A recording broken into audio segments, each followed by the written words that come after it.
daw po ng parte ng management function, kaya ng planning, organizing, staffing, directing, and controlling, ginagamitan ng komunikasyon. Kumbaga, kung walang maayos na komunikasyon sa isang company, ay walang maayos na pagbabago.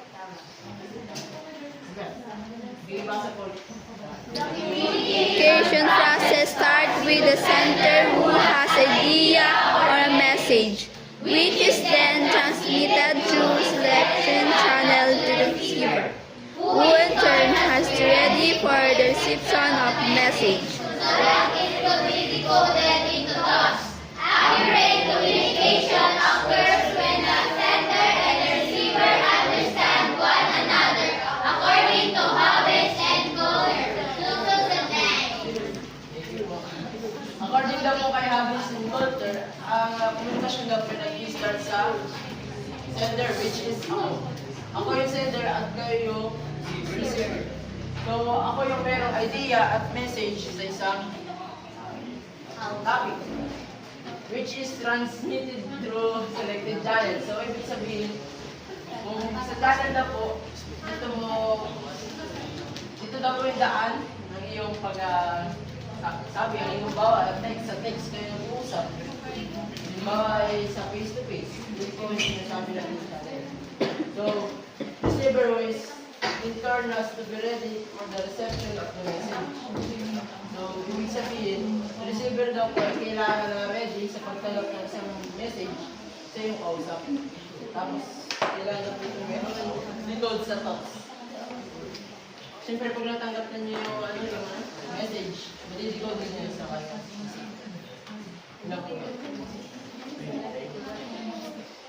Elements of communication. Kasama din po din sa kaya habits and culture ang elements of communication. So, siguro na po, pamilyar na po tayo dito dahil dito na natin. Medyo naiba lang po ang iba, pero So, maliwanag natin yung kay mga ano. Yung dalawang tao.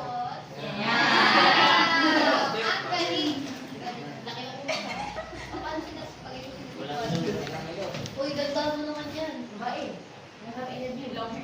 Ganda mo. Yan. Kilay. So, ito po si Boy. Boy 1. Boy na pa. Si Boy po yung receiver. Siya po yung receiver. Sender pa.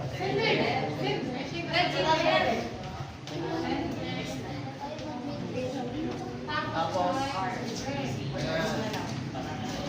tama ba?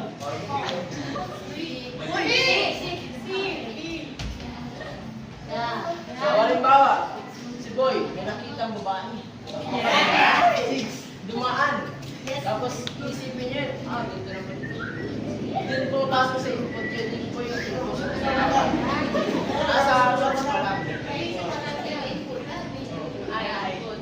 Tapos, yun na, yung sender si Boy. Pag na-code na niya to, ibig sabihin yung code, pag nasabi niya yung maganda ba? Words. Words na maganda. Sabi ba yung ganda mo naman? Ganda yarn. Tapos si channel niya po, dyan po yung channel yung wait, face-to-face silang nag-usap. So sa noise, barriers po ito po yung ingay sa paligid na yung ingay sa paligid. Tapos yung output niyan, syempre pag sinabihan mo maganda yung babae, syempre ngingiti yan. So kung magbibigay siya ng feedback, at sasabihin niya, syempre salamat. Salamat. So makikibasa ko lang. Verbal communication refers to oral and written communication. Non-verbal communication. Verbal communication is refers to oral and written communication. So, madali lang po dito pag sinabing verbal communication. Ginagamitan lang po natin ito ng salita sa ating kausap. So, sa non-verbal naman po, it refers to communication through body movements, gestures, facial expressions, eye contact, or body contact. So, gets nyo naman po siguro. So, it may also be classified as formal if communication takes place within prescribed routine organization work arrangements. Or informal if communication is not defined by an organization hierarchical structure. So, informal naman po. Halimbawa na yung informal na yan ay halimbawa mga meetings.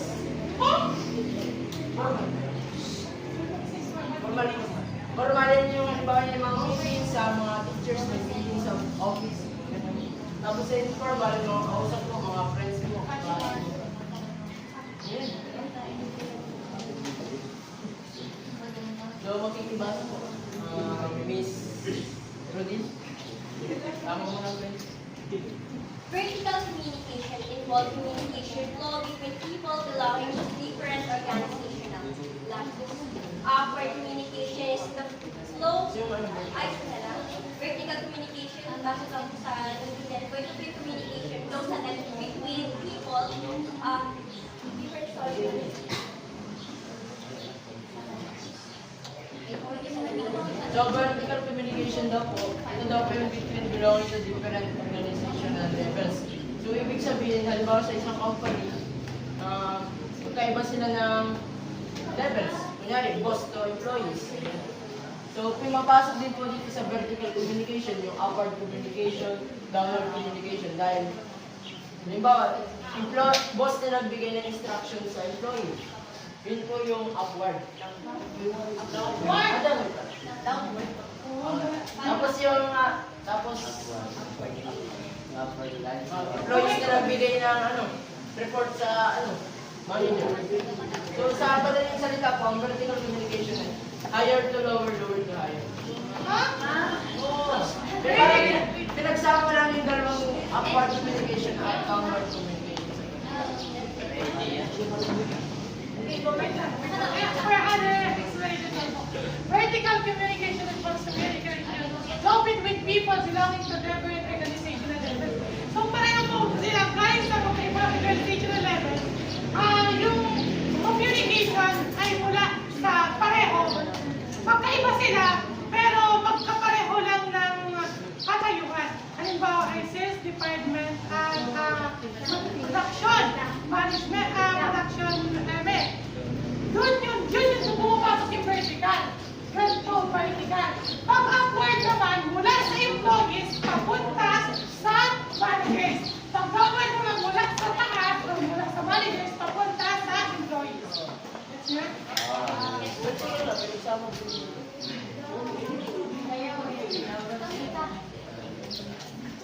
Jonas, pakibasa.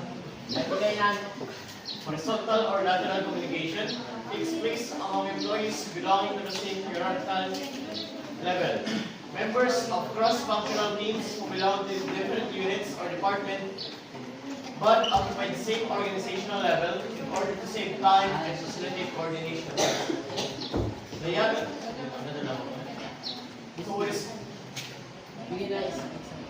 Horizontal or lateral communication ay among naman sa employees na nasa same na hierarchical level.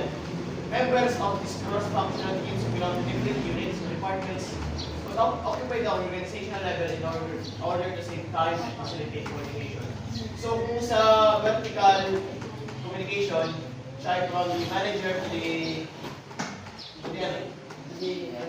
employee, ito naman sa bawat employee. Horizontally, dahil sa pinag-aralan natin dun sa horizontal and vertical approach. Ito naman, sa communication nito, employees lang. Ito naman sa vertical communication, it's from the manager hanggang sa employees. So, Thank you po sa idea. Dadagdagan ko lang po. So, halimbawa po dito sa BPAS, mga teachers, nag-meeting tungkol sa events, mapataas man ang posisyon niya o mapababa, magsasama-sama sila para makasave din po ng oras at mapadali ang gawain. So, diagonal communication entails communicating with someone or others who belong to different departments, units, and different organizations. So, dito naman po,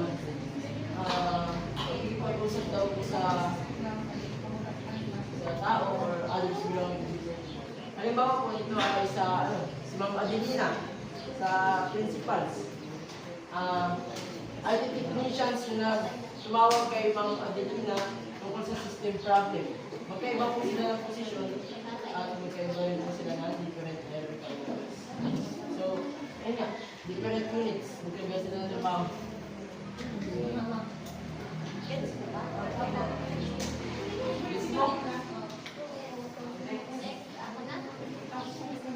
Mag-ibasa. Sino? Mag-ibasa. Bigyan mo na ako ng pala. Chain network, where communication flows according to the usual formal chain of command downward and upward. So, sa chain network daw po, parang dito sa communication networks in organization pala po. Ito daw po yung patterns na pinagsabang horizontal and vertical flows of communication. So sa chain network po, dito naman po, sinama din po dito yung so sa chain network, halimbawa po, nagbigay na utos sa, nagbigay instructions ulit, supervisors.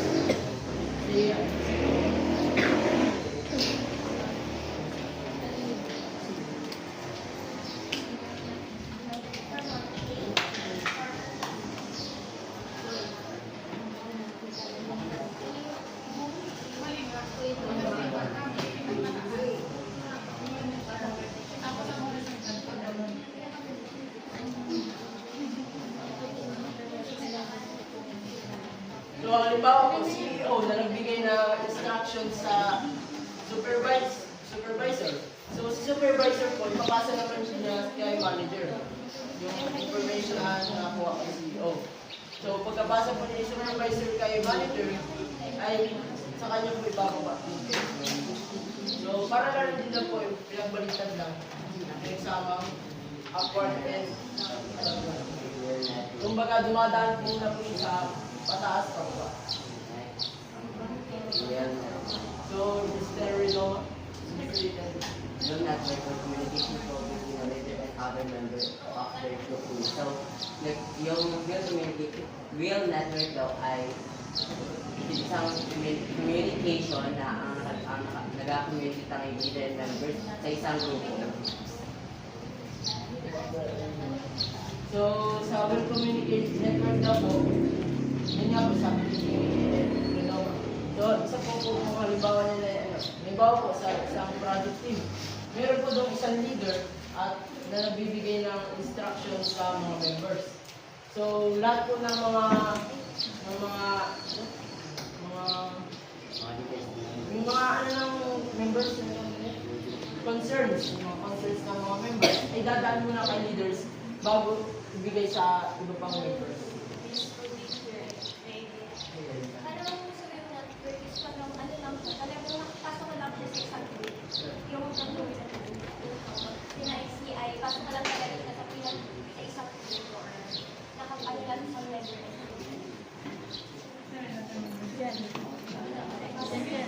Discuss that. Channel network, where communication flows freely among all members of a team. So, ang all channel teamwork daw ay yung maayos na communication flow ng mga members. Sa all channel network daw po, dito daw po yung halimbawa po sa isang grupo, sa mga groupings. So, lahat po ng members ay wala po ng leader. Lahat po ng members dun ay pwedeng magbigay ng opinion sa bawat isa kung ano man ang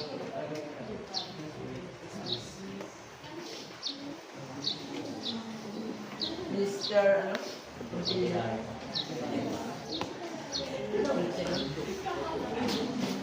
Wires the communication.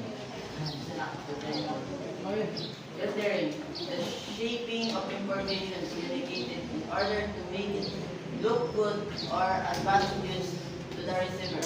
Ang considering daw po ay ito yung